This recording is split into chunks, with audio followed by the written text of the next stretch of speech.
Arteta really seems to be bringing the young players through well. Why is it, do you think, that academy works so well? Do you think that's still a bit of Wenger legacy, or do you think Arteta's added his own top spin on that? I think it's a bit of both. The academy has always been good. I came through the academy, players Joe Willock, Alex Iwobi, players who went on to make good money for the club. And now the academy's changed. Per Mertesacker taken over. He's doing a great job.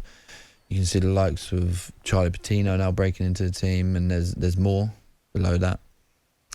But obviously, the two that everyone knows is Saka and Emile Smith Rowe, and what they're doing week in, week out is scary, really, because at one point as well, when times were a little bit tougher, them two were the guys that the other players looked to. They were the best players on the pitch. Mm-hmm. And they still are, this, especially with Saka, which fascinates me. I see him a lot in training, and by the way, he's the most humble and nicest guy at the training ground, but his performances on the pitch and his consistency and the decisions he makes, it always seems to make the right decision, whether he'll go down the line or he'll cut inside and set someone up. He's been brilliant. Same as Emile Smith Rowe as well. Yeah, you've just reminded me, actually. Do you know what, Jack? There was a chat. Sorry, Barry. Just very quickly, Barry, just jumping before you, while I remember, because I'll forget otherwise. There was chat yesterday, a little bit of a rumour that Saka might leave to Liverpool. Would you ever see that happening? No, I can't see it happening. Sorry, he loves the club, and the club love him. Penny. No, I was going to say that. Listen, I hope not. I hope he doesn't leave. But I think Arsenal have always had a good academy, haven't they? I think Liam Brady had a lot to do with that, didn't he? Because even in my day, the likes of people like Steve Sidwell, Michael Gordon, Jermaine Pennant, of course, Jeremy Aliadier, their youth setup and academy was always like top draw. You always had the best of the best players. Yeah, and Brady was the one who brought me through and brought me to the club, and I loved him. He was so easy to work with. He didn't demand. He let you get on with it, and I think that's a big part of what the academy do. Arsenal obviously have a playing style and a philosophy, especially under Arsene Wenger, and Arteta's continued it as well. Everyone needs to be comfortable on the ball, and they drill that into you from under 9s, under 10s. Everything's with the ball, and you can become comfortable with the ball, and then when and if you get that chance, you're always ready. Emile Smith Rowe dropped out of the starting lineup a couple of times, but when he comes on, he still makes an impact. I think that shows the type of character. He actually had an injury. That's why he dropped out of the team, because I couldn't see him getting dropped for any other reason. He was one of the best players in the team every week. And scoring. Scoring. That shows his attitude and his character. Obviously, he's disappointed. Everyone's disappointed when they don't play, but he comes on and he's the same player. He's dynamic. He carries the ball, and now he's adding goals to his game, which, if you play in that position, you have to if you want to be one of the best in the world, and he's on his way to be doing that. Jack, we've talked about your development as a coach and how you're learning from Arteta. How do you think he's handled the Aubameyang situation? Well, it's still playing out, isn't it? And listen, a manager is the boss at the end of the day, and what he says goes. And listen, I played with Aubameyang, and great player, great lad, but Arteta's the boss, and you have to listen to him and go with his decision. Are there any similarities to the situation when Henry left?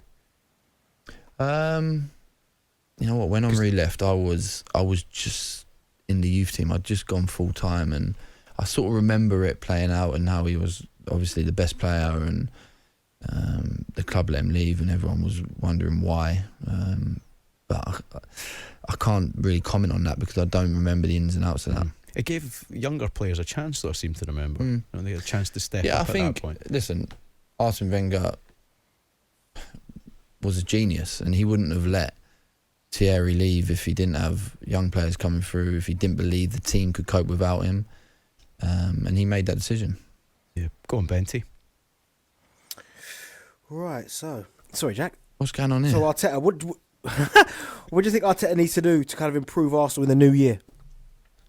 Well, I think they need to keep doing the same things. They prepare really well for each game. They prepare differently depending on who they're playing.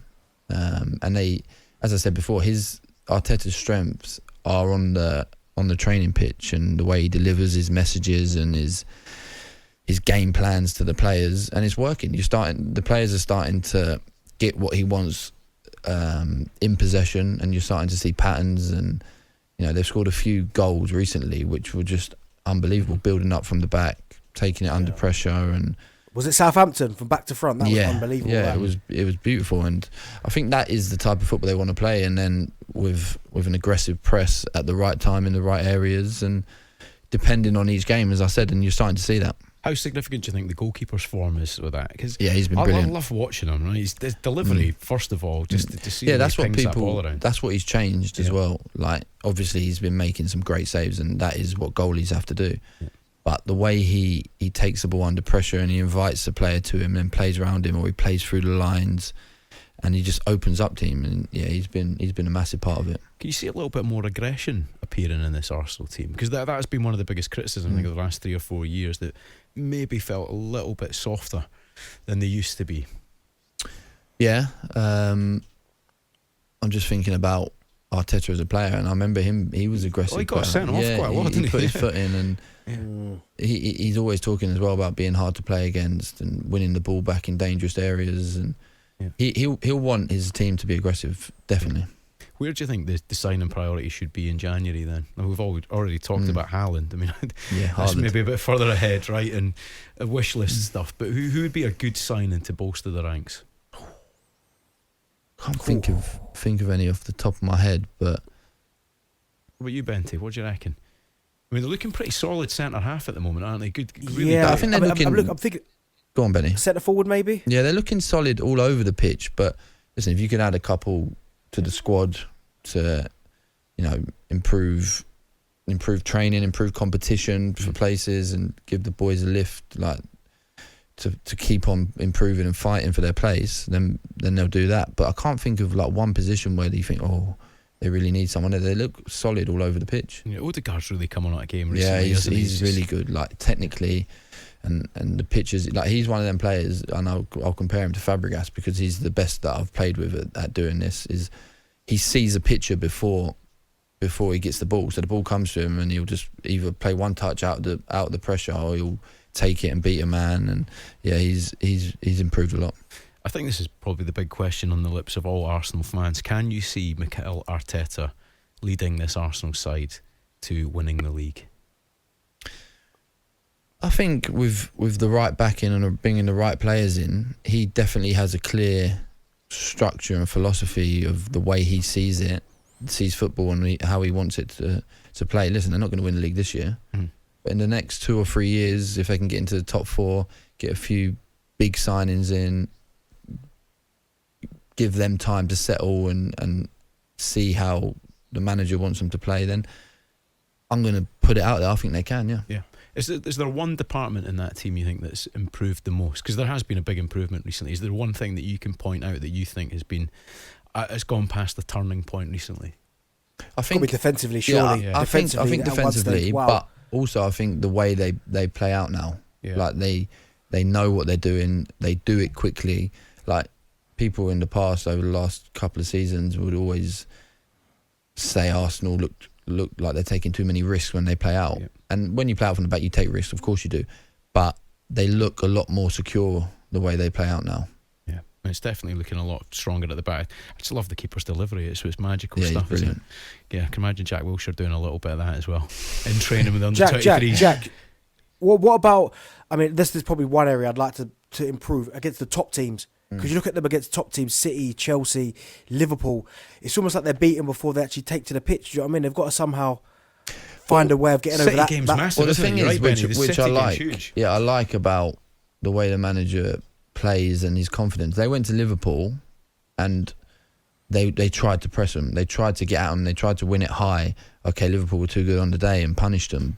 But I think, like we talk about players seeing if a manager's being negative, and if you go to these big teams and you just think, right, we're going to park the bus, we're going to sit there, players don't like that. Players want to try and get at them and try and win the ball back high, and that is what they do, and I think you have to respect that.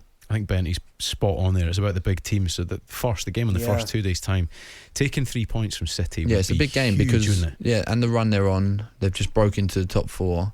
It would send out a real message if they go and turn City over, definitely. Yeah, players have got to be up for it, especially after a massive night out with Jack Wilshere on New Year's Eve for his 30th birthday.